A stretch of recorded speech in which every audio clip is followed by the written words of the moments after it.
Muy buenas nuevamente, vamos a empezar. Como bien sabréis, hoy toca el módulo 4, que corresponde a los conceptos básicos 2. Vamos a ubicarnos primero. Como recordaréis, hemos ya terminado lo que es el apartado del bloque 1, que serían, digamos, las partes físicas de los elementos y algunos aspectos generales de la fotografía. Y ahora vamos a empezar con el bloque 2, que si bien es uno de los más difíciles prácticamente de todo el curso que veréis, es quizás el más importante, ¿de acuerdo? Y donde aprenderéis la ley de reciprocidad, que es prácticamente la ley básica del fundamento de la fotografía. Sin ella, uno no se puede considerar como sí mismo fotógrafo como tal, ¿de acuerdo? O al menos no puede tener intenciones de llegar a un punto profesional sin tener este conocimiento, ¿vale? Una vez que se termine el bloque 2, se presupone que todos seréis capaces de hacer una fotografía perfectamente expuesta siempre, ¿de acuerdo? Al menos en condiciones medio u óptimas, ¿de acuerdo? Bien. Pues hoy veremos concretamente, como bien decía, los conceptos básicos, donde vamos a ver los tres apartados que serían, por un lado, la sensibilidad, por otro lado, el tiempo y por otro lado, la apertura, ¿de acuerdo? Que corresponden a tres elementos físicos que veremos que será el sensor, el obturador y el diafragma. Y luego, para finalizar, una pequeña puesta en escena de lo que sería este conjunto, que es el denominado triángulo de la exposición, en la que veremos que existe más de un tipo de triángulo y yo os voy a proponer uno en concreto, ¿de acuerdo? Pues entrando ya en materia, habría que empezar por el principio, ¿de acuerdo? Que sería el apartado del sensor, que es quizás uno de los apartados más importantes en cuanto a la cámara se refiere, ¿de acuerdo? Hemos de distinguir a la hora de trabajar con el sensor que existen varias formulaciones, así como varios tamaños que tenemos que prestar atención, ¿de acuerdo? Estas formulaciones, que asimismo tienen como una especie de definiciones, hemos de tener en cuenta cuáles son estas diferencias para luego ser capaces de hablar con propiedad y saber distinguir cuando nos están hablando de una u otra cosa. Para empezar, y en este nivel 1 vamos a separar tres apartados, ¿de acuerdo? Uno que sería el tamaño, ¿vale? Que es lo que denominamos, por ejemplo, como las imágenes que tenéis a la derecha, que sería el full frame, el APS-C, el APS-H, el 2 tercios, el 1,8, el 2,5, etcétera, etcétera, ¿de acuerdo? Estos son diferentes tipos de tamaños de sensor, ¿de acuerdo? El medio formato, por ejemplo, estaría por encima del full frame, ¿vale? Y luego existen otros más pequeñitos, como el micro 4 tercios, etcétera, etcétera, ¿de acuerdo? Ir jugando con ese tipo de tamaños. Pero cuidado, porque esto no es lo mismo que la resolución del sensor. Esto es completamente diferente. Una cosa es el tamaño que tenga el sensor y otra es la resolución. Hemos de tener en cuenta que la resolución del sensor digamos que es una forma de cálculo para a la hora de comparar un sensor entre otro, hemos de compararlo a igualdad de condiciones. Es decir, yo no puedo comparar, por ejemplo, un full frame, os voy a poner un ejemplo muy práctico, de 36 megapíxeles con un APS-C de 24 megapíxeles. Y ahora, por ejemplo, a efectos prácticos, yo os haría una pregunta. Si yo os preguntase ¿qué tiene mejor resolución? Si un full frame de 36 megapíxeles o un APS-C de 24 megapíxeles, ¿qué seríais capaces de responderme? ¿Seríais capaces de decirme cuál de los dos es mejor? Si el de 36 megapíxeles de full frame o el de 24 megapíxeles de APS-C.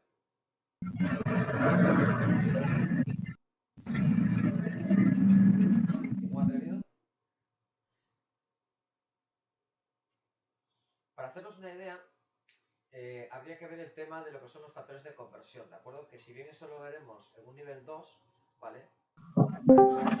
Cuando estamos hablando de APS-C, ¿de acuerdo? Estamos hablando de un factor de conversión en el caso de Nikon, pues, puesto que el APS-C corresponde a Nikon, ¿vale? Estamos hablando de un factor de corrección de 1,52. Eso quiere decir que todo valor que yo tenga de un objetivo lo tengo que multiplicar por este valor. ¿Esto qué me quiere decir? Que la equivalencia de resolución respecto a una full frame, si yo tengo una full frame de 36 megapíxeles y tengo una APS-C de 24, si yo multiplico la relación del sensor de 24 megapíxeles por 1,52, vamos a redondear poniendo 1,5, ¿de acuerdo? Si hacéis el cálculo, saldrá 9,6, ¿de acuerdo? ¿Esto qué quiere decir? Que si comparamos una full frame con una APS-C estaríamos en igualdad de condiciones en cuanto a resolución se refiere. Pero ojo, fijaos, el tamaño es diferente. En el primer caso hemos puesto una full frame de 36 megapíxeles y en el segundo hemos puesto un tamaño de un APS-C de 24 megapíxeles. Pero ambos tienen la misma resolución de sensor. Por eso son dos términos que son diferentes. No tiene que ver el tamaño del sensor con la resolución del sensor. ¿Esto aquí viene dado? Por el tamaño del píxel, que ahora lo veremos, ¿de acuerdo? Y luego estarían las proporciones. Cuando hablamos de proporción estamos hablando de cómo está distribuido estos píxeles, ¿de acuerdo? Este tamaño, ¿vale? El full frame, ¿vale? Aunque el full frame es un estándar, ¿vale? De por sí cuando estamos hablando de full frame estamos hablando de un estándar con unas medidas concretas y unas proporciones concretas y además una diagonal concreta, lo único que queda por resaltar es qué tipo de resolución tiene, que eso vendrá definido por el tamaño del píxel, ¿de acuerdo? En el caso de la full frame estamos hablando de un formato de 3,2, ¿de acuerdo? Que es el estándar de una full frame. Sin embargo, por ejemplo, si estamos hablando del 2 tercios o de 4 tercios, ¿vale? Estamos hablando de un formato de 4 dividido 3, ¿de acuerdo? Son distintas proporciones que me ofrecen distintos tipos de sensores, ¿de acuerdo? Esto es importante a la hora de cómo percibo yo la imagen. Los televisores antiguos, por ejemplo, estaban trabajando en un formato de 4:3, ¿de acuerdo? Mientras que los actuales, como veréis, la gran mayoría de los actuales trabajan en 16:9. 16:9, 16:10. Los más modernos tienen una tendencia a trabajar entre 21:10 o 21:9. Algunos de un poquito más anchos trabajarían entre 28 y 32:9 o 28-32:10.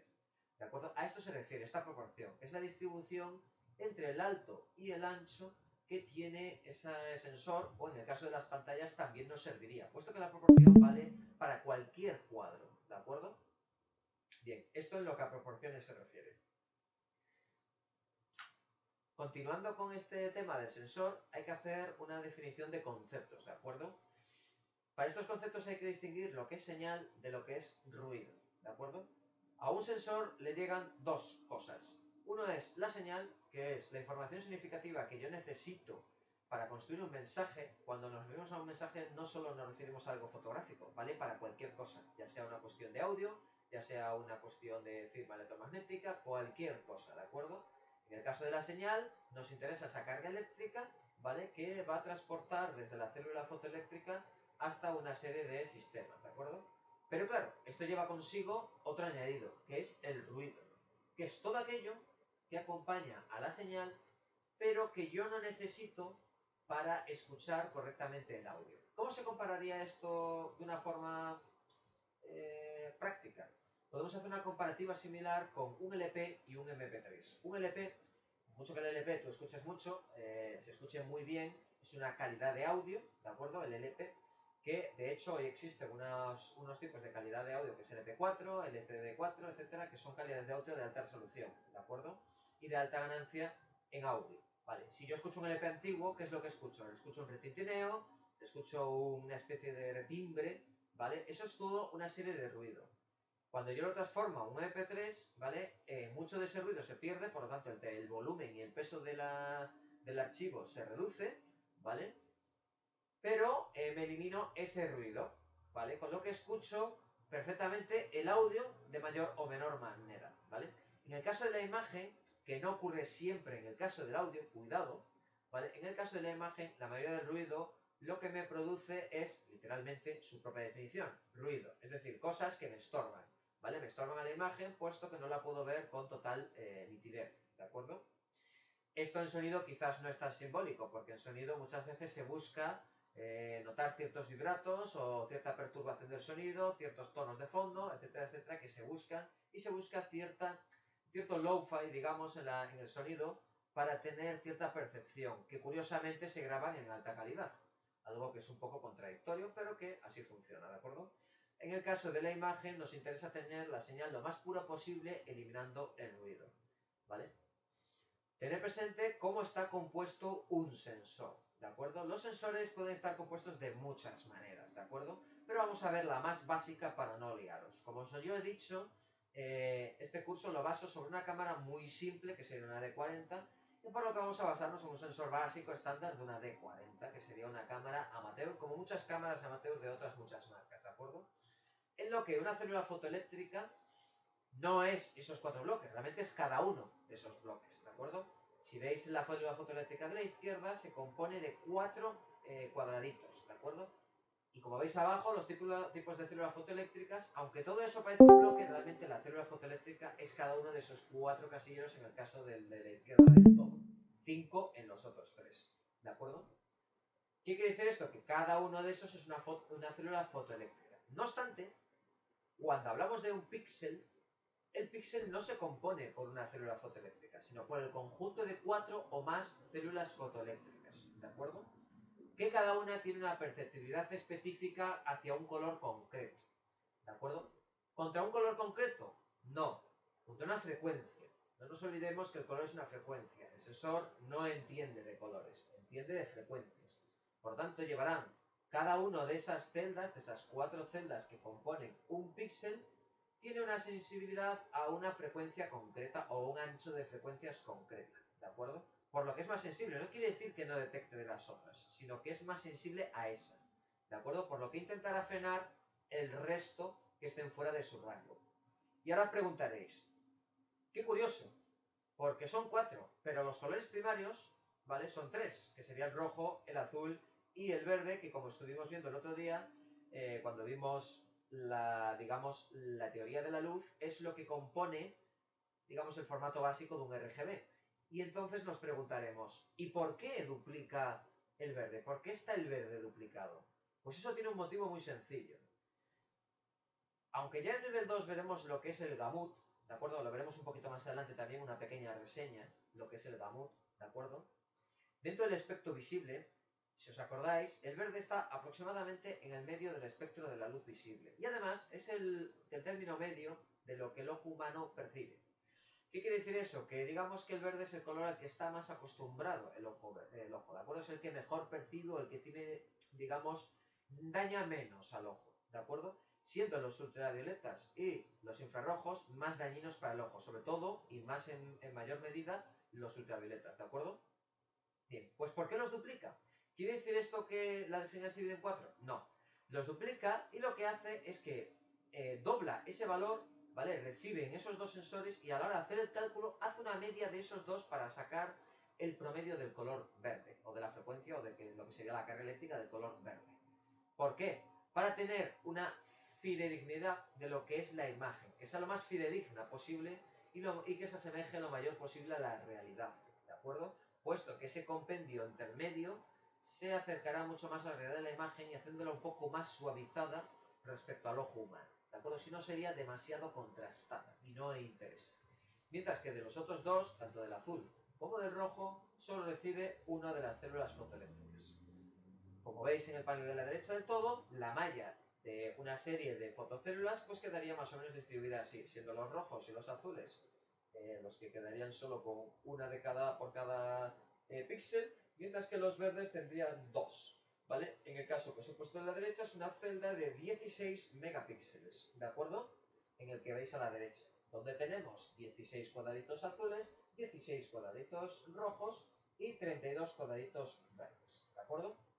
Bien, si veis la imagen de abajo a la izquierda, de color amarillo, veréis que se corresponde a un formato estándar clásico de lo que sería un CCD, ¿de acuerdo? Ese es como están conformados los sensores de tipo CCD. Ahora normalmente suele haber una tendencia a trabajar con sensores de tipo CMOS, puesto que tiene una tecnología un poquito más avanzada y lleva una serie de compensadores.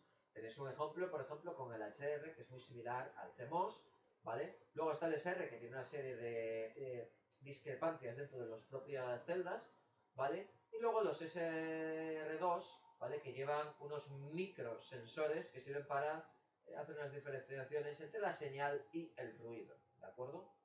Bien. Y la imagen que tenéis abajo a la derecha, aunque la veremos en un nivel 2 cuando veamos el tema de los ruidos, que os suene ya, que eso es, digamos, la ruta que realiza la luz cuando entra en el sensor, en la que la luz entra al sensor, luego pasa por el SW, que es un sistema de reducción, ¿de acuerdo? ¿Vale?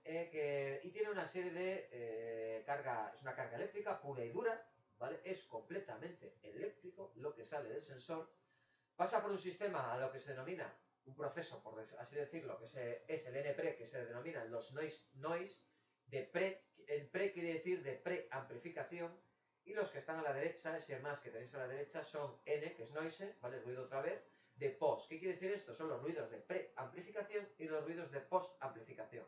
Siendo el ISO, ese ISO que veis ahí, es el ISO. Ahora vemos lo que es. Porque si yo utilizo el sensor en lo que sería su sensibilidad nativa, no existe el ISO como tal, ¿vale? Ahora veréis lo que es. Una vez pasado por ahí, por ese proceso, pasaría al último proceso, después de pasar por la franja de los ruidos de posamplificación, que es lo que corresponde al ISO, por el cuadradito ese que veis, que es el A/D, ¿vale? Que luego viene una serie de dígitos en binario, que es un conversor de analógico, puesto que la señal es analógica, puesto que es eléctrica, y esto lo convierte en digital, ¿de acuerdo? Ahí existen otro tipo de ruidos, ¿de acuerdo? Bien. Siguiendo con el sensor, hay que hacer uno de los matices más importantes de la fotografía y que os tiene que quedar clavado como oro. Y es lo que veis en rojo. La sensibilidad del sensor es fija. Esto es impermutable. O sea, no existe ningún sensor que no sea fijo. A día de hoy, no existe. O sea, la sensibilidad del sensor es fija. Todos. Absolutamente todos. Actualmente, sin excepción. Cuidado. La fotografía analógica sí tenía sensor variable. ¿Por qué? Porque el sensor era la lámina o el carrete que yo metía. Y cuando yo metía el carrete y me compraba una lámina, o me compraba un carrete, me lo compraba con un ISO específico. Es decir, si yo quería fotografiar de noche, me compraba un carrete de ISO 800 y las 24 o 36 fotos que tuviera el carrete eran de ISO 800. Por tanto, con perdón de la expresión, si solo quería sacar 2 fotos, pues me tenía que joder porque tenía que disparar las otras 22 o las otras 34 fotos, las tenía que disparar con el ISO 800 como me diesen a entender.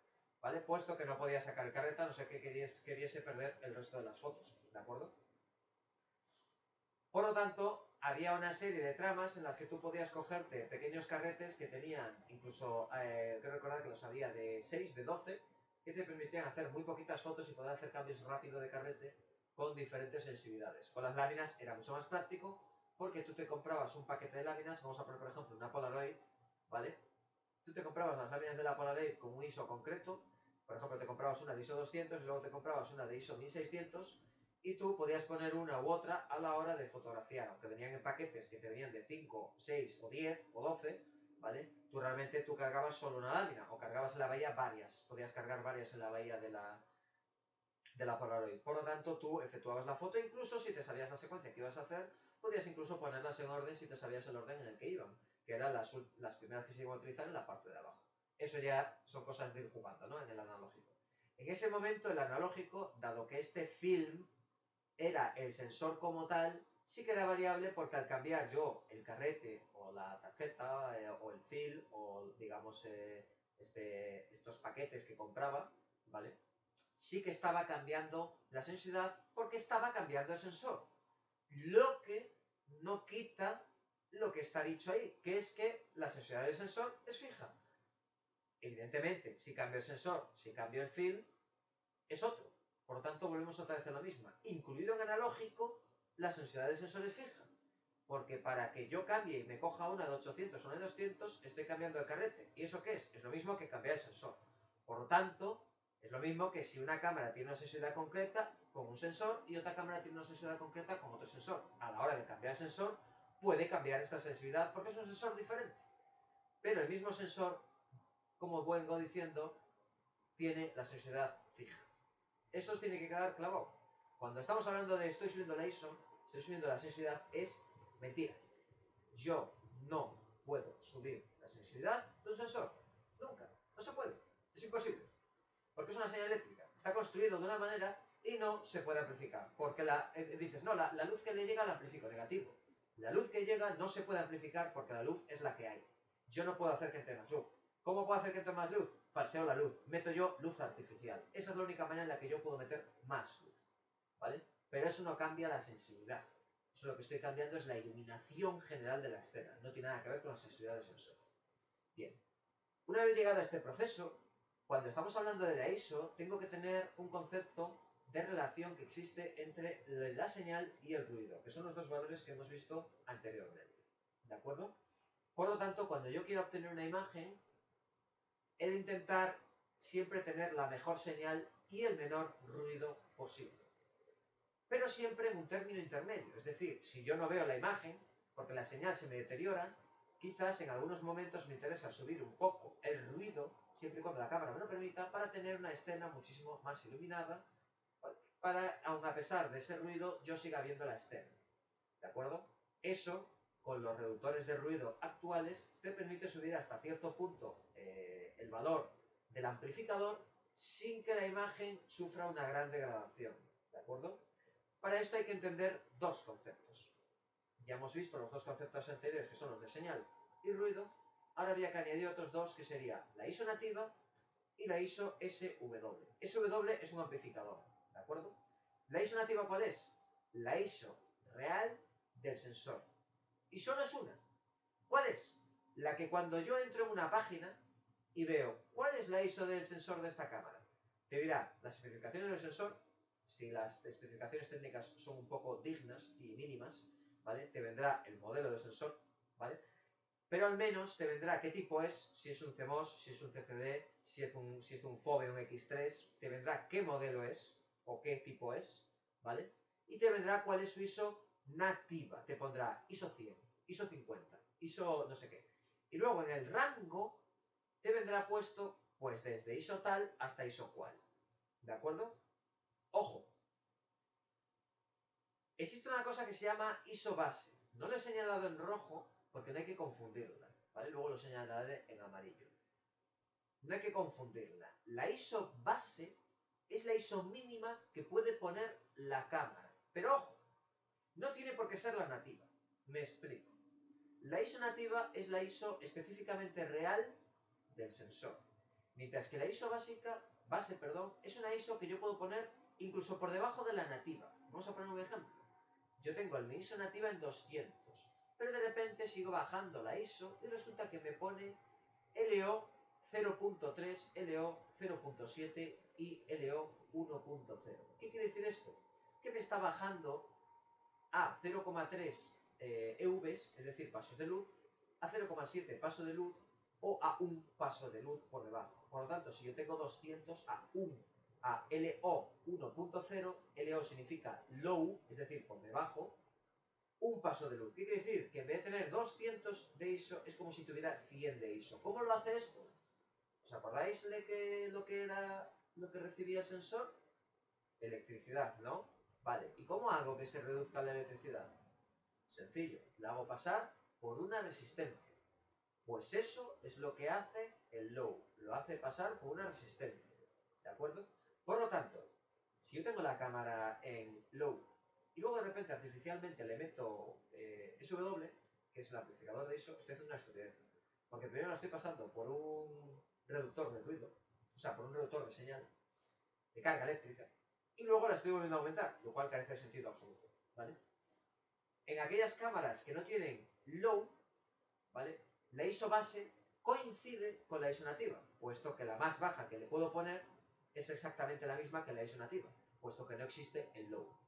Normalmente, las cámaras semiprofesionales, todas tienen low.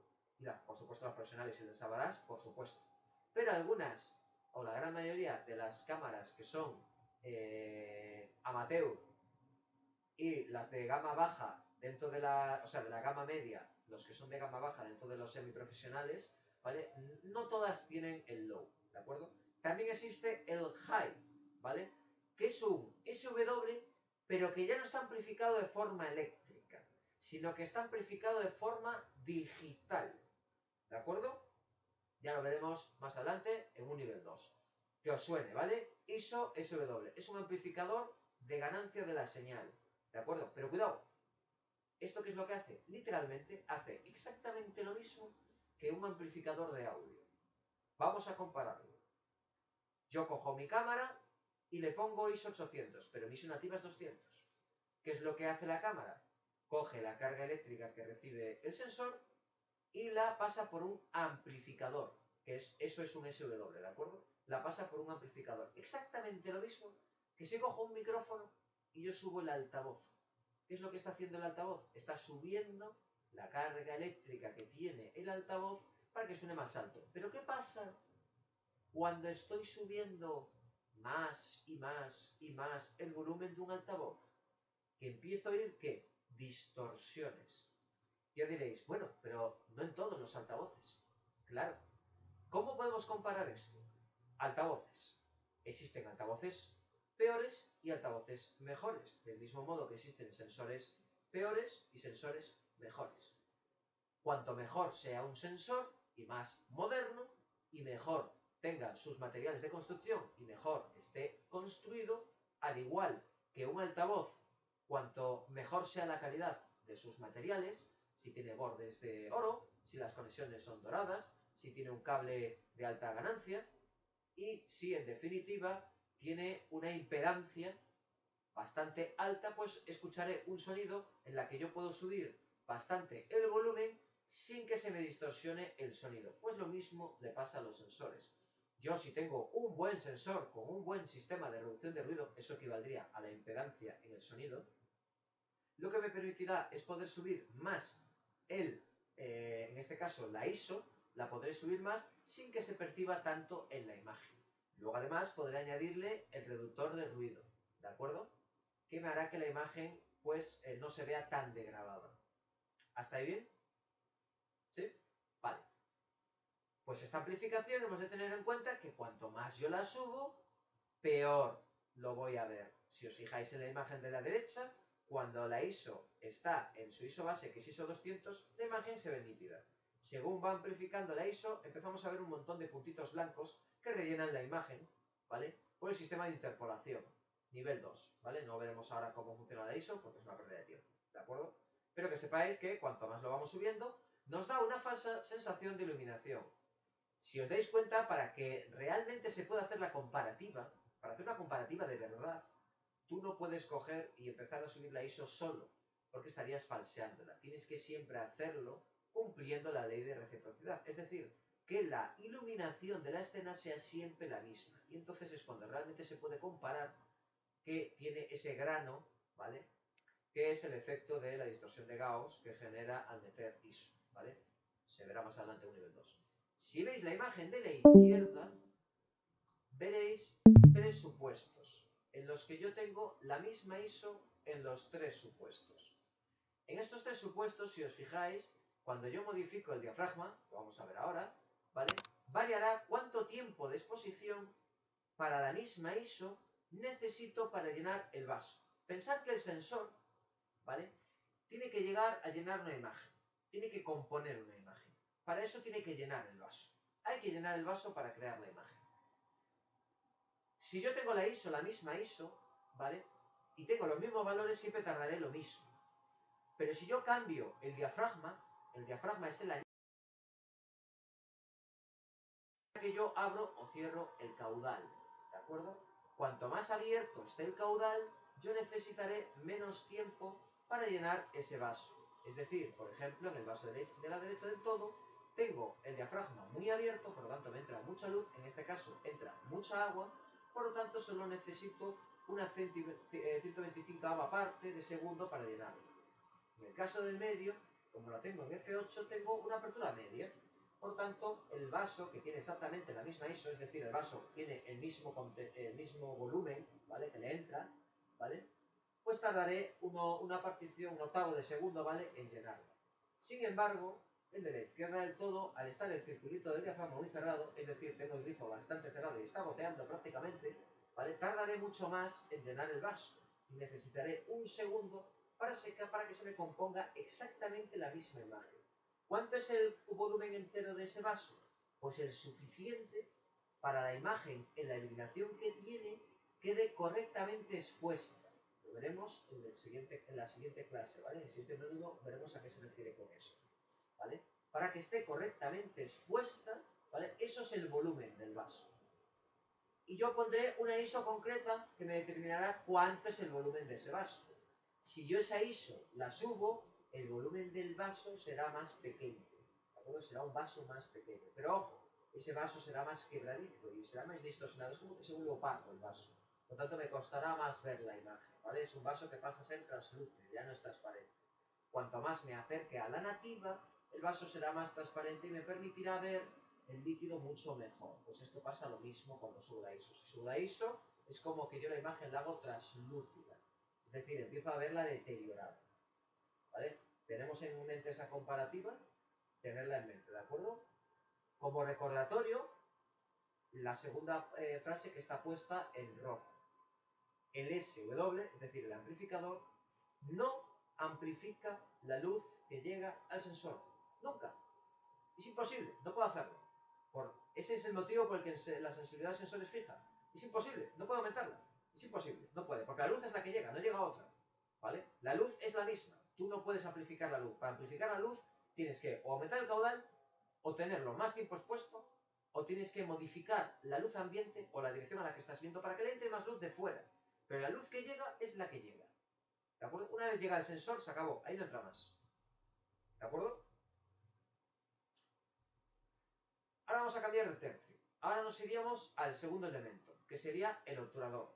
Decir, por supuesto, que ya lo hemos dicho, que el sensor evidentemente está situado en la cámara. Esto es una obviedad, ¿vale? Obturador. Siempre está situado en la cámara. También, ¿de acuerdo?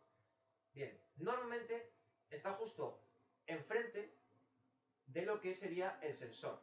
Si veis las imágenes de abajo a la izquierda, veréis el sensor en la de la izquierda del todo, en la que la cortinilla del obturador está abierta, mientras que la de la derecha, la cortinilla del obturador está cerrada. Si veis el GIF que tenéis arriba a la derecha, veréis que normalmente la gran mayoría de las cámaras tienen dos cortinillas, y ese es el proceso que hace cuando realiza una captura. Es más, recordad que la imagen sale al revés, puesto que a través de las lentes esta imagen se da la vuelta. ¿De acuerdo? La cortinilla que está debajo se abre, la que está arriba se cierra, y luego ambas vuelven a su posición de inicio, que es arriba o abajo, dependiendo de la cámara. Pero siempre tienen dos. Cuando trabajan en ráfaga, normalmente este proceso de vuelta no lo hacen, sino que una baja, la otra cierra, la misma que cierra vuelve a abrir, la otra cierra, la misma que acaba de cerrar vuelve a abrir, la otra cierra. Eso es como trabajaría en ráfaga por norma para agilizar el proceso. Pero cuando tiramos foto a foto, nunca hace el proceso de tirada continua entre cortina y cortina. No lo vamos a complicar más porque esto corresponde a otro nivel, ¿de acuerdo? Bien. ¿Qué características principales tiene el obturador? Regula la cantidad de luz que llega al sensor. ¿En qué modo? En el tiempo. Es decir, cuánto tiempo está expuesto a esa luz. ¿Vale? Eso es importante. ¿Cuánto tiempo lo tengo puesto? El grifo ese, ¿cuánto tiempo lo dejo yo abierto? ¿De acuerdo? Bien, como anteriormente en el sensor, que es el ISO, ¿vale? Su medición es el ISO y la sensibilidad. Pues en este la medición se hace en segundos o particiones de segundo, que se denomina un segundo partido por lo que sea. En el caso de las cámaras, veremos que muchas veces el 1 partido no aparece. Aparecerá directamente el número, pero aparecerá sin unas comillas. Cuando aparece con unas comillas, como vimos en la segunda clase, cuando aparece con unas comillas, entonces ahí me está diciendo que son segundos. Si aparece sin las comillas de los segundos, me está diciendo que está en partición de un segundo.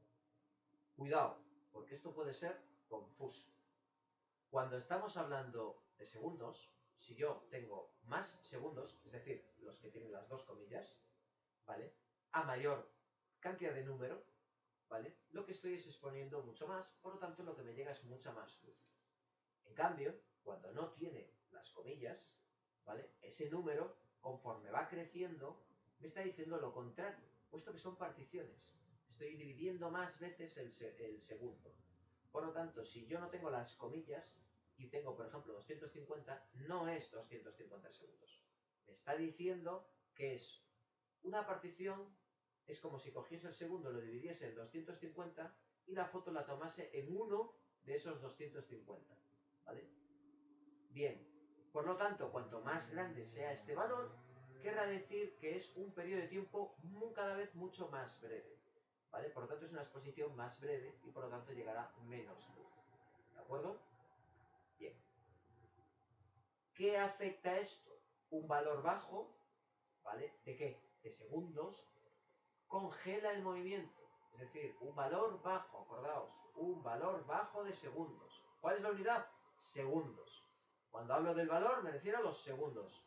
Un valor bajo, es decir, si te digo 4 y te digo 1, ¿cuál es el valor bajo? 1.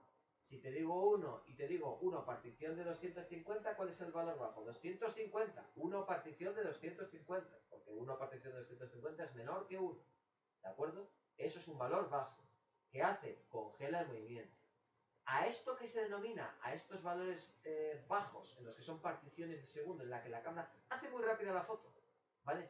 A eso se le denomina velocidad alta. Se le denominan velocidades altas. Todo lo que esté por debajo de 1 segundo. ¿De acuerdo? Bien, un valor alto hace que la imagen se mueva, se vea movida. Es decir, si en vez de segundo pongo 4, 4 es un valor alto, ¿de acuerdo? Respecto a 1. Igual que 2 segundos respecto a 1 partición de 500, 2 segundos es un valor alto, a pesar de que el otro me ponga 500. ¿De acuerdo? Porque el otro es una partición. ¿De acuerdo? Como tarda 2 segundos en efectuar la imagen, a esto se le denomina velocidades bajas. ¿De acuerdo? ¿Por qué? Porque tarda en efectuar la foto. Es una velocidad lenta. ¿De acuerdo? Bien. ¿A qué más me afecta esto? A cuantos más segundos de exposición, ¿vale? Es decir, cuanto la velocidad sea más baja, ¿vale? Tendré más luz, pero también tendré más movimiento en la imagen. Se verá más movida. ¿De acuerdo?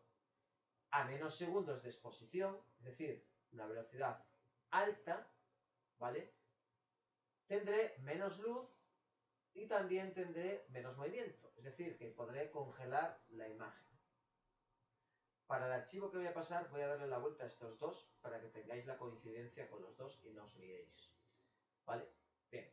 Ahora, si veis la imagen, las imágenes de abajo, como veis, en la imagen de la derecha, vemos cómo no llega la luz al sensor cuando está el obturador cerrado, cuando está abierto llega la luz y acto seguido se vuelve a cerrar para cortar el paso de la luz.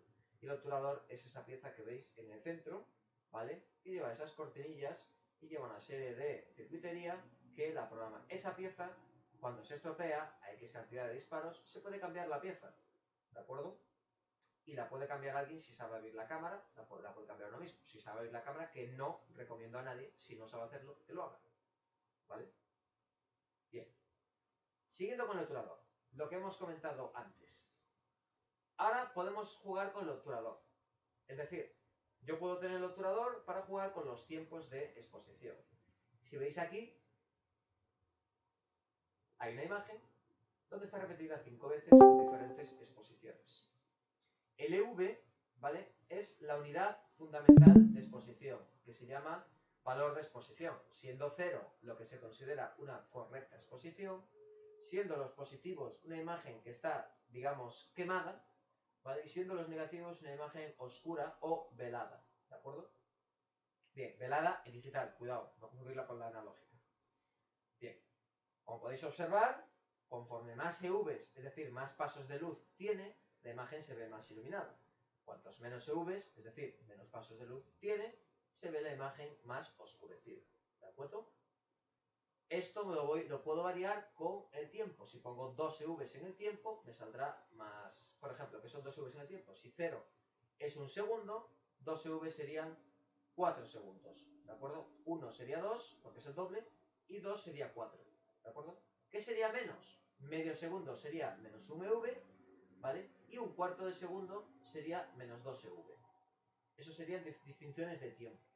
¿Vale? ¿En qué me afecta más el tiempo? Aparte de que se salga la imagen más o menos iluminada. Me afecta en cómo vea yo una escena.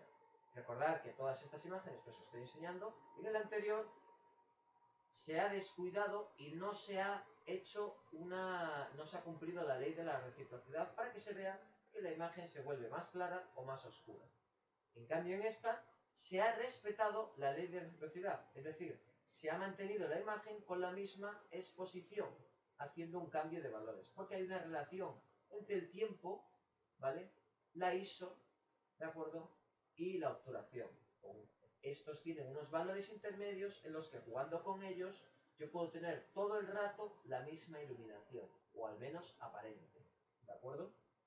En el caso que os propongo ahora, si os fijáis en la primera imagen, que tiene una velocidad de obturación rápida, es decir, un tiempo de exposición breve, ¿vale? Si os fijáis, la imagen, el agua se ve relativamente congelada. ¿Congelada de todo? No. A lo mejor mejor necesitaría 1.250 o 1.500 partición de segundo para poder congelar esa imagen. Y conforme nos vamos yendo hacia la derecha, vemos que en la imagen final de la derecha está el agua como sedosa, ¿vale? ¿Eso qué quiere decir? Que tiene un tiempo de exposición que es lento, por lo tanto tiene un mayor tiempo de exposición, ¿de acuerdo?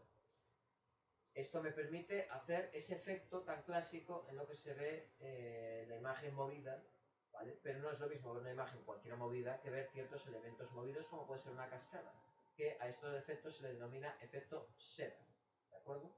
Se puede utilizar con agua, con bruma, etcétera, etcétera, con muchos otros elementos, como el blur también, etcétera, etcétera. Los iremos conociendo. Para finalizar con el obturador, habría que entender qué es lo que hace el obturador, cómo abre, cómo cierra y de dónde viene, ¿de acuerdo?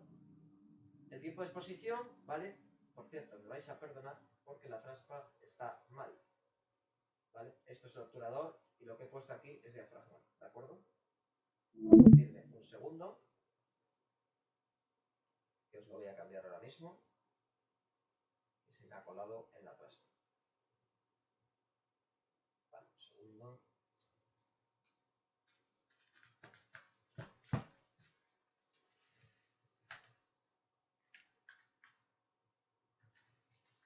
Os lo cambio ahora mismo.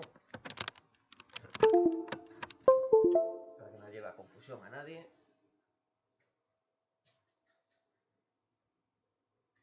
Vale, vamos a cambiar esto por diafragma. Rápidamente.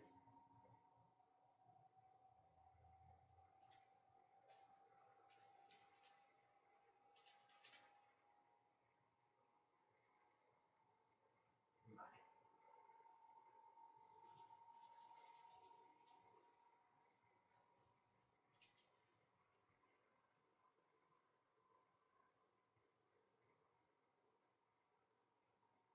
Vale, pues parece que en principio solo era esta lámina.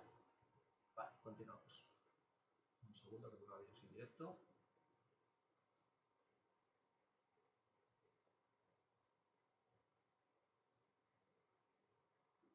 Vale, entiendo que lo estáis viendo otra vez.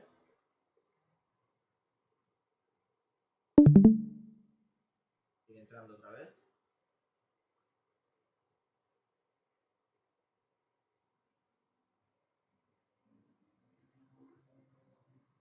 Sí, se ve.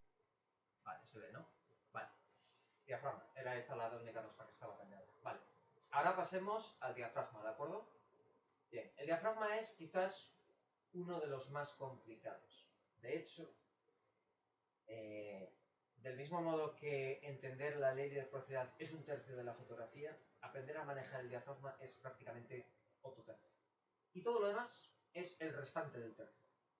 Porque el diafragma es uno de los elementos, aparte de los más complejos, es uno de los elementos que prácticamente definen todos los objetivos, varía por completo todos los objetivos y rige todos los objetivos del mundo mundial. Y además es el que te permite jugar con muchísimos efectos, muchísimos, infinidad. La gran mayoría de los efectos los va a venir definido por el diafragma. Por lo tanto, es uno de los más complejos. En este momento vamos a dar solo unos conceptos básicos para no liarnos, ¿de acuerdo? Bien. Primer atenuante, igual que en el anterior vimos que el obturador era el tiempo de exposición, en el caso del diafragma corresponde a la apertura, ¿de acuerdo? Bien. ¿Apertura qué es? Lo que hemos visto antes en los glifos, ¿de acuerdo? Correspondería al caudal, ¿de acuerdo? ¿Cuánta luz dejo yo pasar? ¿De acuerdo? Eso es lo que hace el diafragma. Limita ese caudal, ¿de acuerdo? Regula la cantidad de luz que llega al sensor. ¿Hace algo más? Sí. Hace muchas más cosas, pero nos vamos a quedar solo con una de momento, que es que amplía o disminuye la profundidad de campo. Y diréis, ¿qué es esto? Lo veremos en unos momentos, ¿vale? Bien. ¿Cómo se mide? Hemos dicho que el sensor se mide en un valor denominado ISO, ¿vale? No hay que saber más. ISO. De momento no hace falta saber ni de dónde viene ni nada. En el caso del obturador serían los segundos. Y en el caso del diafragma, un valor que se denomina F, ¿de acuerdo? También lo podemos decir como a secas apertura, ¿vale? Pero el valor F, cuidado, no confundirlo con F de focal, ¿de acuerdo? Aunque tiene mucho que ver, y de hecho de donde viene tiene que ver con la focal. Pero para no liaros, Cuando hablemos de diafragma, hablamos del número F. Cuando hablamos de focal, hablaremos en milímetros. Evitar hablar de focal con la F, porque si no os liaréis. ¿De acuerdo? Bien. Como digo, su valor se mide en F. Bien. ¿Qué quiere decir esto? Vamos a verlo. Fijaos en la imagen de arriba, el GIF. Vemos cómo se abre y cómo se cierra un diafragma. En las imágenes que tenéis abajo a la izquierda, vemos un diafragma relativamente abierto y un diafragma relativamente cerrado. En el caso de cerrado se ve perfectamente las láminas y que van conformando un circulito, una especie de círculo. Si os fijáis en la imagen de la izquierda del todo, cuando está relativamente abierta, no forma un círculo perfecto. ¿Por qué? Porque son láminas que, aunque lleven cierta curva, hay unos puntos de unión.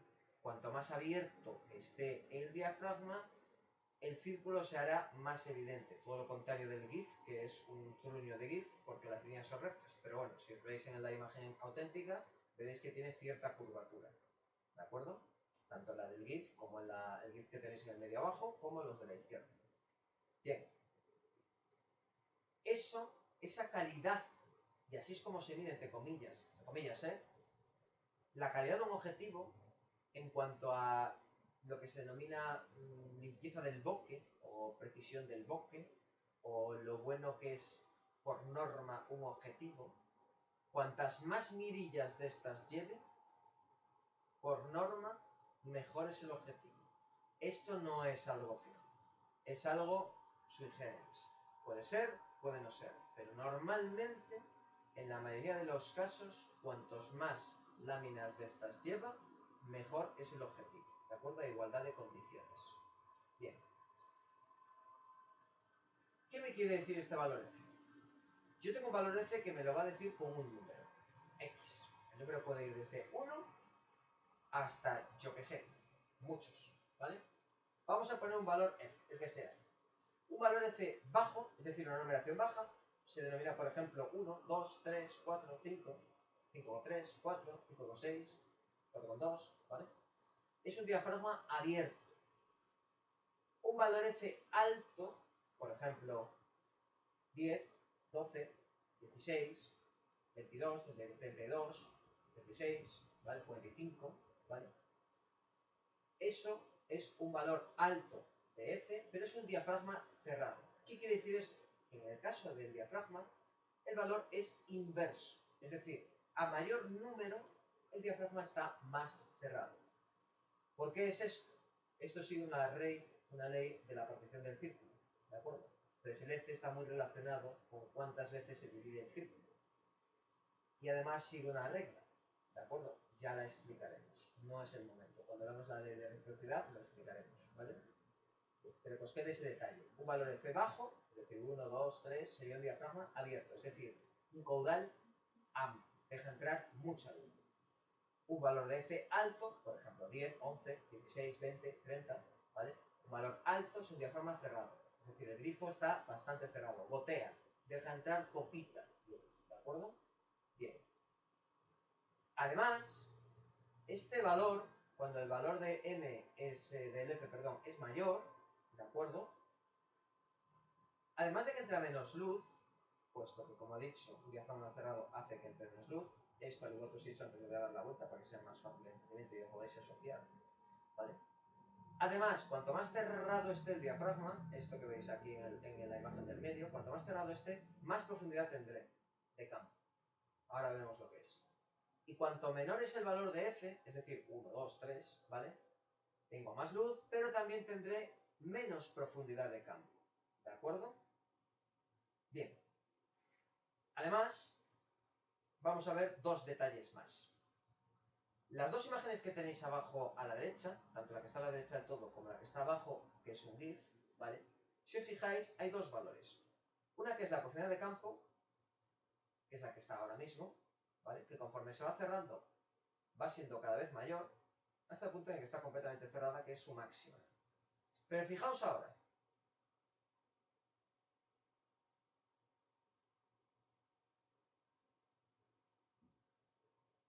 Vaya, ¿qué ha pasado ahí? El rendimiento que afecta directamente a la nitidez no es ni con el diafragma abierto ni con el diafragma cerrado. Tiene un punto concreto, que eso variará en dependencia del milimetraje, en cantidad de mirillas, una serie de historias, en el que el rendimiento es el óptimo. En este caso, es un 5,6 es el óptimo. No es ni el más abierto ni el más cerrado. Es un término relativamente intermedio, puesto que empieza en 1,8, pero sin embargo, aunque la profundidad de campo, la mejor es la más cerrada y la peor es la más abierta, en cambio, para la nitidez o para el rendimiento óptimo, no es ahí, sino que es en medio. No exactamente en medio, pero es en 5,6. ¿De acuerdo? Vale, y ahora quiero que le prestéis atención a otro detalle. Fijaos el valor numérico y fijaos cuánto se reduce el círculo.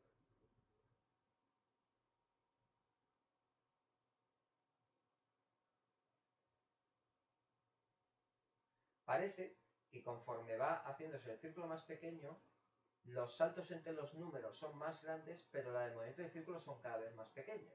Y eso es porque es una fracción proporcional, ¿de acuerdo?, de la medición del círculo. Eso simplemente que os suene, ¿de acuerdo? Bien. Por último, habría que explicar la imagen de la derecha. La imagen de la derecha es una explicación muy sutil, porque es bastante más extensa, pero es una explicación muy sutil para entender de una forma muy fácil qué es el valor F. Más o menos. El valor F que tenéis en la imagen de la derecha es una cámara vista desde el lateral con un objetivo, ¿vale? Y el diafragma está ubicado en el objetivo, ¿de acuerdo? Puede estar ubicado en diferentes partes del objetivo. Cuidado, siempre está en el objetivo. Hay algunas excepcionalidades en las que el diafragma está ubicado en la cámara. Es muy raro, muy raro, muy raro, muy raro, muy raro, y hoy por hoy no vais a encontrar ninguno. Ninguno de fotografía digital lo vais a encontrar con el diafragma en la cámara. Pero que os sepáis y que os suene que puede, que hay algunos que utilizan, que son diafragma de mirillas, ¿vale?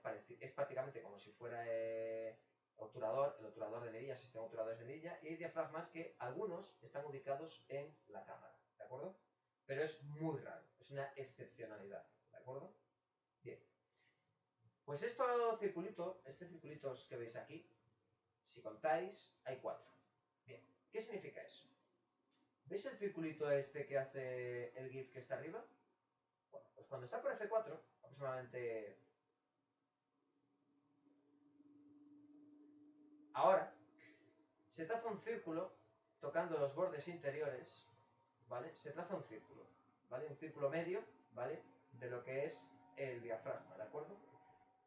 Bien, y aquí tenemos el plano focal, que ya sabéis lo que es donde está el sensor, y si os acordáis, tiene un simbolito, que es el simbolito que vimos en la clase que vimos las partes de la cámara, ¿de acuerdo? En la primera clase, ¿vale? Tiene un simbolito que es un círculo tachado, ¿vale? Ahí me está diciendo dónde está el sensor. ¿Vale? Pues la distancia que hay entre el sensor y el diafragma, que es donde está ubicado esto, ¿vale? Eso es el milimetraje. Bien, pues el F es cuántas veces entra la apertura que tenemos en ese momento del diafragma desde el plano focal, que es donde está el sensor, hasta el plano del diafragma, sin moverlo. No vale moverlo, lo tengo que dejar quieto, o bien en un objetivo fijo o en un variable dejándolo quieto. Bien, pues la cantidad de veces que entra el círculo que tenga de apertura el diafragma es el valor de F. ¿Qué quiere decir? Que aquí el diafragma es un diafragma grande, ¿vale? Es un diafragma tocho porque es un objetivo grande, tiene un diafragma que tiene este tamaño de círculo.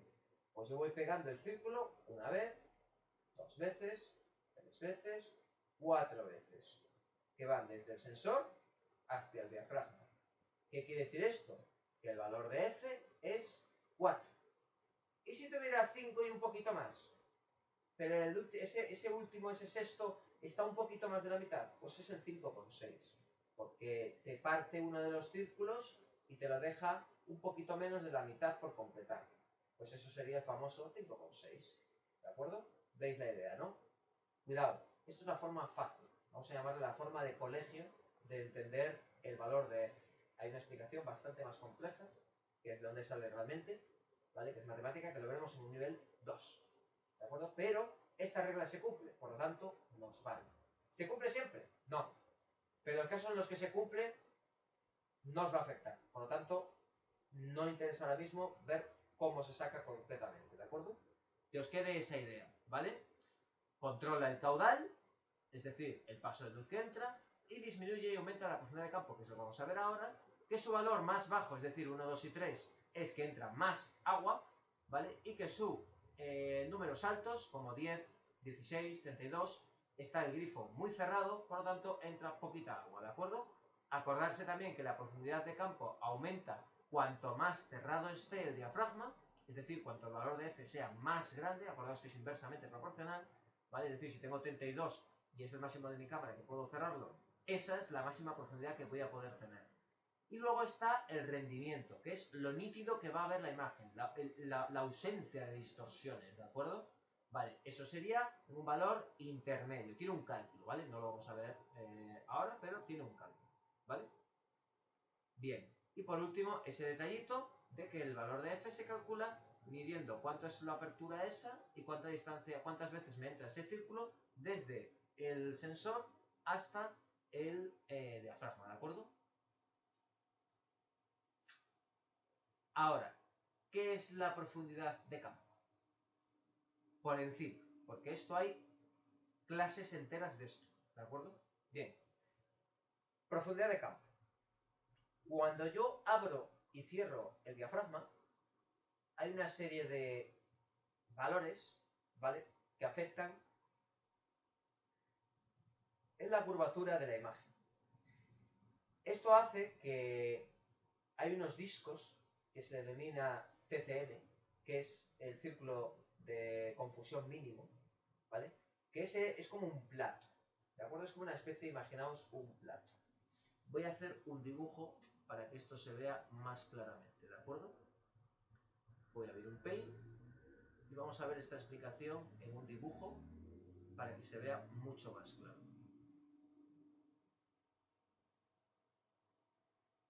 Entiendo que ahora todos estáis viendo un Paint. Bien, vamos a entenderlo de una forma sencilla. Vamos a imaginar que tenemos un círculo. Este círculo que tenemos aquí es el círculo de mínima confusión, ¿vale? No voy a explicar lo que es, de momento, ¿vale? Este es el tamaño que tiene. Este tamaño es inamovible, ¿de acuerdo? No se puede mover, este tamaño es fijo. Y va asociado entre el sensor y el objetivo que lleve, ¿de acuerdo? Bien. Ahora yo tengo una apertura, ¿vale? Yo tengo mi cámara. Bueno, para los que no sepáis, soy un maestro de dibujar fatal, ¿vale? Dibujo muy, pero que muy mal. No me lo echéis en cara, ¿vale? No tengo el lápiz, así que esto con el ratón se me da muy mal. Vale, yo tengo aquí mi cámara, ¿de acuerdo? Con mi super objetivo. Ahí tengo mi objetivo. Bien. De este objetivo, ¿vale?, salen una serie de luces, ¿de acuerdo? Una serie de haces invisibles, por así decirlo. Esto es mentira, pero para que hagáis una idea, que van desde el sensor, cruzan y hacen esto. Más o menos.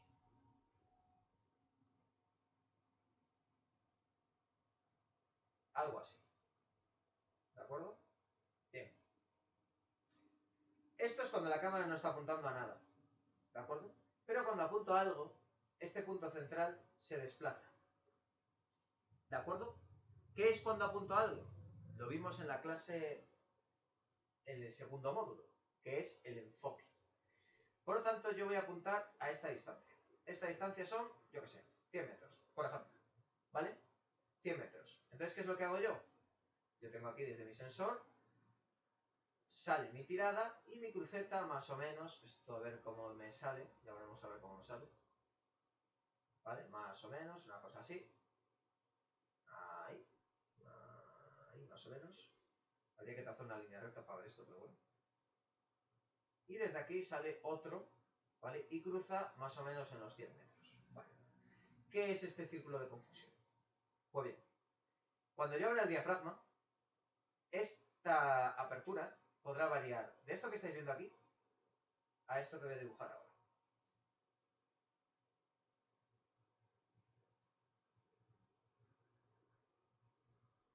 Esto es 2 aperturas del diafragma, ¿de acuerdo?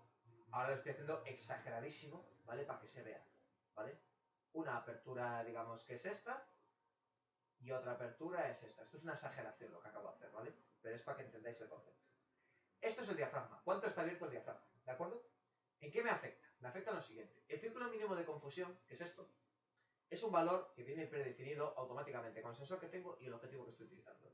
Y este valor me dice que todo lo contenido entre el punto de enfoque en ambos extremos, tanto en el extremo próximo como en el extremo lejano, por este círculo de confusión, se verá a vista de un ojo humano medio correctamente enfocado o aparentemente enfocado. Es decir, si yo cojo este elemento, que no creo que pueda, va a ser que no, bueno, voy a intentar coger otro, vale, este elemento que tengo aquí, imaginaos que este es el círculo de confusión, y yo lo llevo hasta aquí, ¿vale? Y ahora lo copio, y copio otro, un segundo, no sé si me dejará, copio otro circulito de estos, ahí más o menos, ¿vale? Copio otro circulito, si os fijáis, bueno, aquí me he quedado corto, pero para que os hagáis la idea. Este es el circulito. Bien, ¿qué me está diciendo esto? El circulito os recuerdo que no cambia nunca de tamaño. El que cambia es el círculo del diafragma, que es este que estamos poniendo aquí. Un segundo, que daría.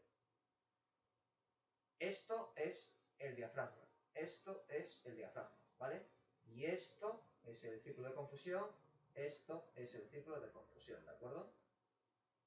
Escribo esto, Dios. Esto es el círculo de confusión. Vale. El círculo de confusión no cambia. El diafragma sí, porque yo lo cierro o lo abro. Bien, fijaos que este es el mismo círculo, ¿de acuerdo? Pues ahora voy a coger el mismo círculo, ahí lo voy a poner, más o menos el mismo círculo, y lo voy a poner aquí. Fijaos que estoy haciendo que toque las intersecciones de aquí, ¿de acuerdo? Por cierto, no sería en este perfil, sería en el perfil que habéis visto en otra imagen, luego la pondré. Por cierto, esto no tiene por qué estar exactamente a la misma distancia uno del otro, ¿vale? De hecho, no lo está, pero para ahora facilitarlo lo vamos a poner así. Bueno, ¿qué me quiere decir esto? Recapitulamos. Tengo mi cámara, tengo mi punto de enfoque, que es aquí, ¿vale? Que es aquí en este centro, ¿vale? En esta línea de aquí. Aunque aquí me ha quedado un poquito desplazado, pero vamos a obviarlo, ¿vale? Como si estuviera aquí en medio. Bien. Y mi círculo de confusión, que es fijo. Vale. Cuando yo tengo el diafragma cerrado, estos anillos, que tienen el mismo tamaño, si os fijáis, para que toquen las tangentes, ¿vale? Puede estar mucho más a los extremos, pueden estar más alejados. ¿Eso qué hace? Que toda esta distancia que hay desde aquí hasta aquí, acordaos que esto lo hemos puesto aproximadamente a unos 100 metros, ¿vale? El punto de enfoque, a unos 100 metros, que es esta línea que veis aquí, esta línea de aquí.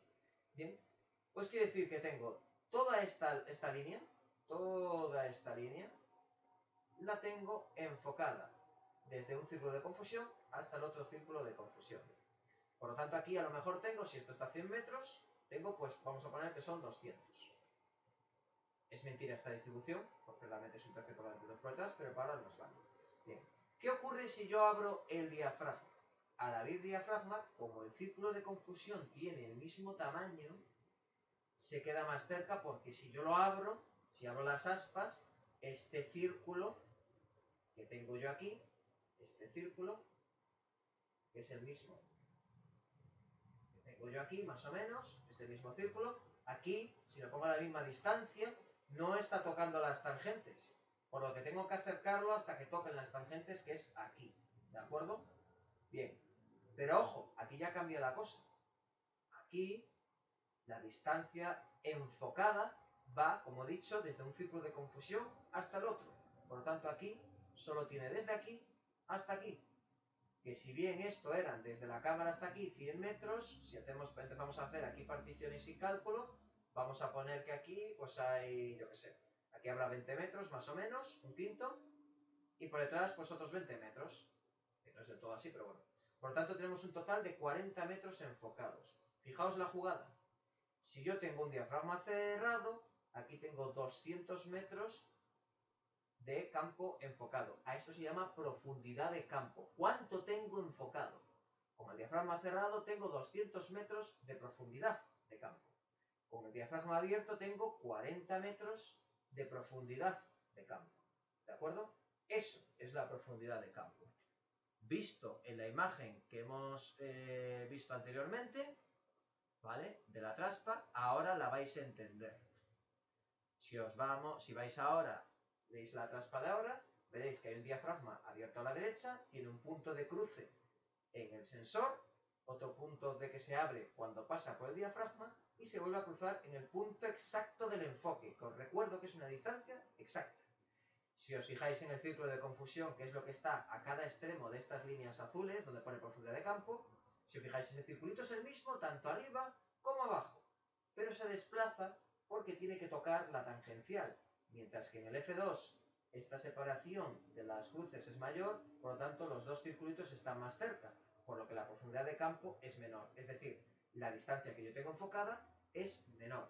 En el caso de abajo, el diafragma está más cerrado, por lo tanto las tangentes están más cerca y por lo tanto los discos se pueden separar mucho más puesto que tienen el mismo diámetro. Por lo tanto la profundidad de campo es mucho mayor, es decir, la distancia que está enfocada es mayor. ¿Vale? Bien.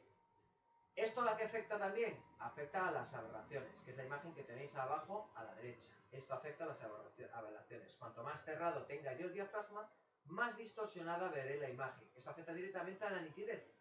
De ahí que cuanto más cierre yo el diafragma, peor veré yo la imagen. ¿Vale? ¿De acuerdo? Eso es importante. Lo veremos más en profundidad esto, ¿de acuerdo? A la izquierda que tenemos una cosa que es un cuadro que se denomina el cuadro entre la difracción y las aberraciones residuales o aberraciones generales o aberraciones cromáticas, etc, etc, etc. Si veis, hay un punto en el que es la más baja, en la que están las aberraciones residuales y la difracción. ¿De acuerdo? Ya explicaremos qué son estos términos. ¿Vale? Que en este caso está en el 5,6 de promedio, un poquito más allá del 5,6. Esto que veis aquí, este 5,6, es lo que habéis visto en la imagen anterior, ¿vale? Quedaba como rendimiento óptimo. ¿Veis? Rendimiento óptimo. Luego empeora. ¿Por qué? Porque cuando sube el F, ¿vale? Cuando sube el F 8, 11, 16, 22, 32, aumenta la difracción. Y cuando está más bajo, ¿vale? Cuando está más bajo, 1,8, 2,8, lo que hace es que aumentan las aberraciones. Sin embargo, en 5,6 hay un equilibrio entre las aberraciones, ¿vale? Y la difracción. A esto se le denomina punto dulce, ¿vale? No lo vamos a trabajar mucho, aunque que os suene. No vamos a trabajar porque no os voy a enseñar cómo se calcula. Eso lo doy en el nivel 2. Pero sí os diré para cada objetivo, me vais a decir una serie de objetivos que tengáis, vosotros me decís el objetivo y os digo cuál es su punto dulce. ¿De acuerdo? Porque eso hay que saber hacer curvas MTF. ¿Vale? Por lo tanto, yo os diré cuál es su punto dulce. Porque trabajaremos siempre con una serie de reglas, entre ellas el punto dulce del objetivo. ¿De acuerdo? Pues que os suene. Pues ese punto dulce es donde yo voy a tener que la mayor nitidez, que si os acordáis, dos de los pilares fundamentales, de hecho, los pilares fundamentales son primero el enfoque y una vez tenga el enfoque será la nitidez. Por lo tanto, tendré que poner mi diafragma en el punto donde tenga el máximo rendimiento, ¿de acuerdo? Que sería en este caso el 5,6, el punto dulce, donde la imagen está más nítida y se puede diferenciar mejor, ¿de acuerdo? Bien, ¿cómo afecta también esta variación de la profundidad de campo? Afecta por 3 valores. Esto los veremos en profundidad en una pequeña clase que daremos al final del todo, ¿vale? Al final de todo el curso. Y luego hay unas específicas, que ya veremos, ¿de acuerdo? ¿Qué difiere esta profundidad de campo? Se puede ver y se puede diferir por 3 aspectos, ¿de acuerdo? Hay 3 aspectos que pueden variar esta profundidad de campo. El primero de todo es por la apertura, ¿vale? Porque aunque hemos dado el diafragma, ¿vale? La profundidad de campo como tal puede ser variado por 3. Es más, te voy a cambiar el título aquí arriba. ¿De acuerdo? Bien. Perdón. El de la izquierda de todo es por la apertura. Es decir, el diafragma. Yo varío el diafragma. Conforme yo el diafragma en la imagen de la izquierda que tenéis, si os veis un diafragma de 2,8, ¿vale? Yo tengo una profundidad de campo cortita. ¿Vale? Veis que está a 3 metros. ¿Vale? Pues yo tengo una profundidad de campo relativamente cortita. Ahora, cierro el diafragma a 2,8. Pues ha aumentado. Fijaos que ha aumentado esa profundidad. Cierro más todavía, lo cierro a tope. F22. Pues tengo más metros todavía enfocado. Esa franja que veis es la franja que yo tengo enfocada. Bien. ¿Qué más puede hacer que varíe mi profundidad de campo? Si vamos a la derecha, vemos que tenemos otro tipo de distancias, ¿de acuerdo? En este caso, con la distancia. Si yo lo tengo 1,5 metros, tengo una profundidad de campo cortita. Que alejo y tengo el sujeto que tengo, quien dice el sujeto dice el punto de enfoque. A 3 metros, pues tengo más profundidad de campo. Que lo pongo a 4,5 metros, tengo aún más profundidad de campo. ¿Y qué es lo último que me varía la profundidad de campo? El milimetraje. Si yo tengo 24 milímetros, un milimetraje bajo, esta va al revés. Tendré una profundidad mayor. Conforme yo voy teniendo más milímetros, tendré una profundidad menor. ¿De acuerdo? Es decir, los objetivos tele tienen una profundidad de campo corta, pero también están pensados para fotografiar a más distancia. Por lo tanto, hay un juego intermedio de la profundidad entre que yo tengo un tele que me quita profundidad de campo y que normalmente yo lo uso para fotografiar a larga distancia. Por lo que entre una y otra andan jugando, porque uno le quita profundidad de campo y el otro se lo suma. Y luego lo puedo ajustar con el valor de F. ¿De acuerdo? Conforme yo tengo objetivos más cortos, la profundidad de campo aumenta. Por eso, con los objetivos cortos, yo puedo tener un paisaje enfocado entero. ¿Por qué? Porque utilizo un milimetraje corto. Y los objetivos para hacer milimetraje suelen ser cortos. Si utilizo un ojo de pez, puedo tener una gran profundidad de campo enfocada. ¿De acuerdo? Mientras que un tele es mucho más fácil que yo tenga diferencias de enfoque. ¿De acuerdo? Bien. Ya para finalizar, aunque esto ya lo veremos en profundidad, ya para finalizar vamos a ver qué es el triángulo de la exposición, ¿de acuerdo? El triángulo de la exposición no es más que ni una ni otra cosa que cómo juegan los tres valores que hemos visto, que sería el tiempo, ¿vale? Digamos, la sensibilidad del sensor que tenga nativa, recordad, nativa. La otra es la que yo modifico de forma eléctrica, no es real. Yo puedo manipular la ISO, pero tengo que tener presente que la ISO del sensor es fija. Cuidado, tenerlo presente. Por otro lado, la obturación, que es el tiempo al que yo tengo expuesta la imagen. Y en última instancia, el diafragma, que es cuánto es el caudal, el grifo, cuánto tiene ese grifo abierto para entrar más o menos luz. ¿De acuerdo? Pues con estos tres valores, ¿vale? Se conforman el triángulo de la exposición, que es cómo de iluminada está la imagen. Y tengo que buscar un punto intermedio de iluminación. ¿De acuerdo? Pues esos tres valores juegan entre ellos para obtener siempre la misma iluminación en una imagen. Es decir, yo puedo tener aparentemente la misma luz en una imagen con diferentes combinaciones de valores. Eso lo habréis visto millones de veces en tablas. Bueno, pues eso anticipo que las tablas no valen para nada. Para nada. Es una pérdida de tiempo hacer tablas. Cuando aprendáis, las tablas las utiliza alguien que no sabe usar la ley de reciprocidad. En cuanto aprendáis la ley de reciprocidad, la tabla la cogeréis y la tiraréis a la basura, porque no vale para nada. Es una pérdida de tiempo. ¿Vale? Luego veréis por qué. Pero bueno, para empezar a entender el concepto, tener esa idea de que esas tablas son diferentes combinaciones que te dan la misma exposición. ¿De acuerdo? Bien. Pero yo que os propongo, voy a ir un paso más allá. Y os voy a refinar la técnica. Para los que no lo sepáis, ya os lo aviso, yo soy de este tipo de profesores de la vieja escuela en la que somos una cosa que se llama purismo. ¿Vale? El purismo es intentar obtener la foto lo más asemejada a la realidad en el momento de la toma y obtener los mejores resultados en el momento de la toma. Por lo tanto, tenemos una tendencia a trabajar siempre con la mayor nitidez posible. Ya luego meteré, si quiero, efectos, ruidos a posta, etc, etc, etc. Pero en el momento de la toma, se intentará siempre obtener la toma con la máxima nitidez y enfoque posible. Y esa es la técnica. Y eso es lo que hay que lograr y lo que hay que intentar. Eso es una buena fotografía. Una fotografía que esté enfocada y una fotografía que esté nítida. ¿De acuerdo? Para eso hemos de intentar trabajar siempre con una ISO nativa. Por lo tanto, trabajaremos más con la profundidad de campo, jugaremos con la profundidad de campo con el diafragma, trabajaremos con el obturador para la captación del movimiento y luego la asistencia digital, tanto para el nivel 1 como para el nivel 2, es con lo que jugaremos, ¿vale? Con los valores de la cámara, ya sea la ISO, ya sea el de lighting, ya sea el control de balance de blancos, ya sea la temperatura del color, etc, etc, etc, para obtener una imagen con mayor perceptibilidad, que es un término que veremos en el nivel 2, ¿vale? Pero que en el nivel 1, en una menor medida, lo trabajaremos con el término genérico, que es la nitidez, que os recuerdo que es uno de los pilares básicos de la fotografía. Es un pilar fundamental, ¿de acuerdo? Importante. La nitidez lo veremos en el bloque 3, ¿vale? Cómo conseguir, perdón, el enfoque lo veremos en el bloque 3, cómo conseguir ese enfoque fino, ¿de acuerdo? Pues en este bloque 2 vamos a aprender cómo conseguir esa nitidez, ¿de acuerdo? Por eso os instaré a, en la mayor de la medida, no tocar nunca la ISO, tratarla siempre en la nativa, aunque para hacer las prácticas la tocaremos para que se pueda hacer las prácticas de la exposición.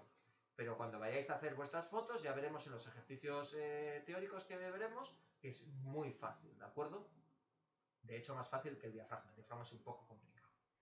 Bueno, ya para finalizar, aunque no lo voy a explicar, os dejo aquí plasmado, ¿vale? Un triángulo con todos los valores y un montón de cosas, un compendio de lo que acabamos de ver, ¿de acuerdo? Aunque hay algunos apartados que no se ven en nivel 1, ¿vale? Un compendio, para que lo tengáis, ¿vale? Luego os pasaré el archivo digital, que viene solo esto, ¿de acuerdo? De todos modos, el que estáis viendo ahora no es el que se va a quedar en la transparencia. Si os fijáis el otro día, os di la clase, pero la transparencia que os subí hace unos días no es exactamente igual al de la clase, porque he cambiado las imágenes, las he mejorado para que se vean un poquito mejor, ¿de acuerdo? Haré lo mismo con esta, ¿vale? La modernizaré un poco y que quede más chula, ¿vale? Pero el concepto es el mismo, el contenido es el mismo, ¿de acuerdo? Bien, esto es lo que hemos dado, lo que hemos estado viendo ahora, ¿vale? Un pequeño resumen, ¿vale? Como digamos una lámina que podáis imprimir y tener un poquito los conceptos en una sola traspa, ¿de acuerdo? En una sola lámina, tener todo lo que acabamos de ver, ¿de acuerdo? Que os suene y que lo tengáis ahí presente, siendo la asistencia digital todos esos valores que vais viendo abajo, ¿vale? Donde, si os fijáis, el último que tocaremos será siempre el ISO, puesto que es el que más ruido mete a la imagen, ¿de acuerdo? Bien, ¿preguntas?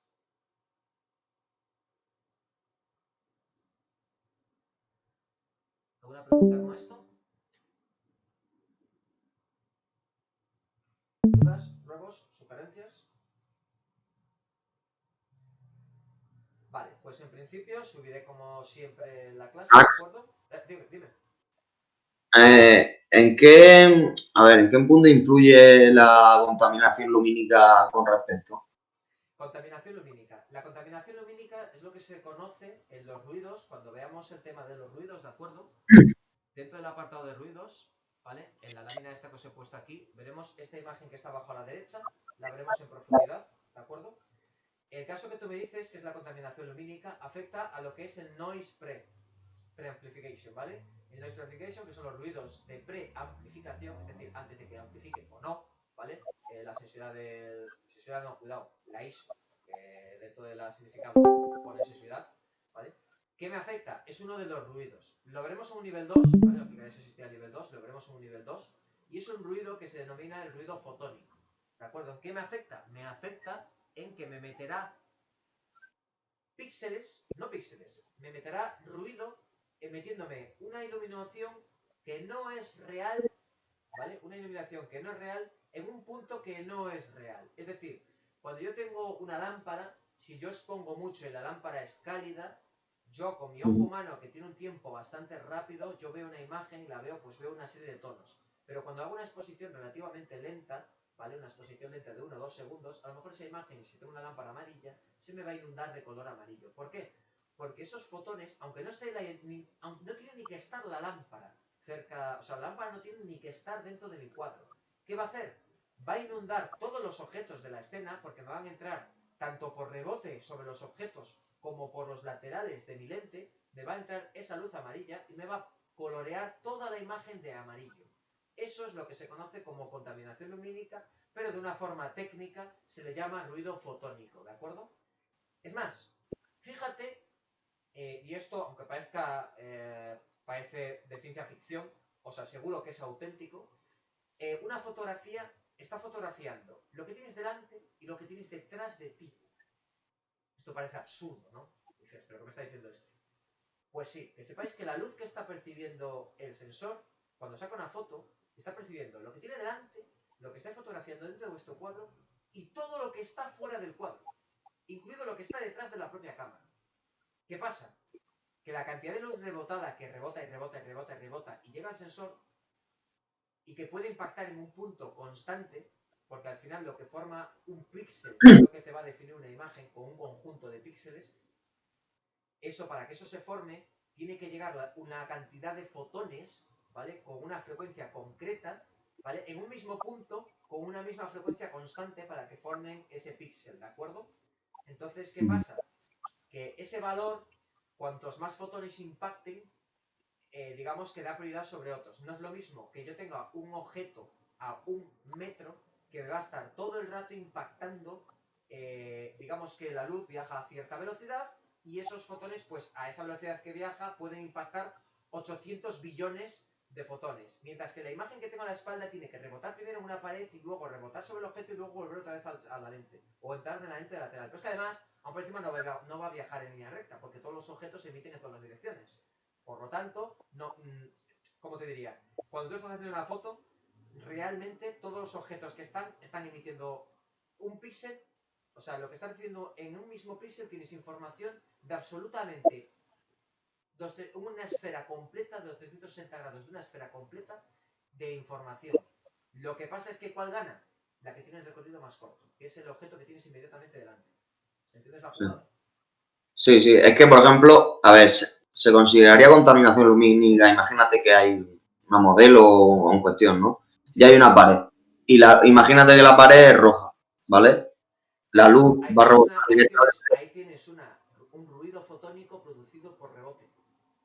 Porque tú Exacto. rebotas una luz, eso hace que se ilumine la pared y la pared emite una frecuencia de rojo, ¿vale? De color rojo, emite una frecuencia que corresponde al color rojo y esa frecuencia va a impactar en absolutamente todos los píxeles de la cámara. Todos, en todas las fotocélulas de la cámara. Por lo tanto, a todas las fotocélulas de la cámara las va a pintar de rojo. ¿Cuánto? ¿Cuánto la va a pintar? Dependiendo del tiempo que lo tengas expuesto. Es más, si tú estás fotografiando una modelo, el ojo, imagínate que estás viendo el ojo de la modelo. Bueno, pues la pupila del ojo no está solo en los píxeles que tú tienes en la foto final. Esa pupila no está solo en donde está la pupila dentro de la imagen. Está en ese píxel y en absolutamente todos los píxeles de la imagen está la pupila de la modelo. ¿Cuál es la diferencia? Que el recorrido más corto ha ganado. ¿Entiendes lo que quiere decir? El recorrido más corto, donde más fotones han impactado, que es el de la pupila, porque se repite, en el mismo píxel se repite la pupila, la pupila, la pupila, la pupila, la pupila, la imagen que se queda grabada al final es la pupila. Y el resto de imágenes, como son aleatorias, porque por encima están, digamos, cayendo en el sensor de forma aleatoria, eso se llama el ruido fotónico también, eso es ruido fotónico, ¿vale? Impactan en sitios diferentes, ¿vale? Pues como impactan en sitios diferentes, nunca hay un ciclo constante de fotones que impacten constantemente con el mismo valor en el mismo sitio. Sin embargo, esa pupila, como impacta constantemente en el mismo sitio, al final el resultado final es esa pupila. Pero ¿qué pasa si tú la mitad del tiempo desplazas la cámara? Que la mitad de la imagen, si tú desplazas en mitad de la foto 2 segundos, un segundo tienes la imagen en un sitio y otro segundo desplazas la cámara. ¿Qué va a pasar? Que vas a tener la mitad de la imagen de una cosa y la mitad de la imagen de otra cosa. ¿Me entiendes? Entiendo. Sí. Aunque esto no es del todo así. Nivel 2. Bueno, de hecho creo que ni siquiera lo doy en nivel 2. O sea, doy una pequeña introducción de una técnica mía, es más, es mía, que tiene mi propio copyright, ¿vale? Una técnica mía que veremos en el bloque 4, porque esto no es verdad, no es 1-1. Pero bueno, que os suene, ¿vale? Entonces así es como se hacen los fantasmas en fotografía. Tú tienes una persona fotografiando, estás un tío, pones 10 segundos de noche, tienes al tío exponiendo, está el tío quieto 5 segundos y luego se va de la escena y ¿qué haces? Tienes al tío medio transparente, ¿no?